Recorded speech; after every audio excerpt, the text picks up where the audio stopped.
Breaking news చూస్తున్నాం. హైదరాబాద్లోని కూకట్పల్లిలో మహిళ దారుణ హత్యకు గురైంది. ఇంట్లో వంట మనిషిగా పనిచేస్తున్న యువకుడు మరొకరు కలిసి ఈ దారుణానికి పాల్పడ్డారు. మహిళ కాళ్ళు చేతులు కట్టేసి చిత్రహింసలకు గురి చేశారు. తలపై కుక్కర్తో కొట్టి హత్య చేశారు. అనంతరం భారీగా బంగారం నగదును దోచుకు వెళ్లారు నిందితులు. హత్య చేశాక అదే ఇంట్లో తాపీగా స్నానం చేసి మరీ యజమానికి చెందిన ద్విచక్ర వాహనంపై పరారయ్యారు.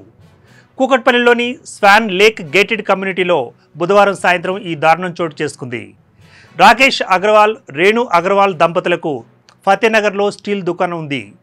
కుమార్తె తమన్నా ఇతర రాష్ట్రాల్లో చదువుతున్నారు. కుమారుడు శుభంతో కలిసి తల్లిదండ్రులు నివసిస్తున్నారు. స్వాన్ లేక్లోనే ఉండే రేణు బంధువుల ఇంట్లో జార్ఖండ్కు చెందిన రోషన్ గత 9 ఏళ్లుగా పనిచేస్తున్నాడు.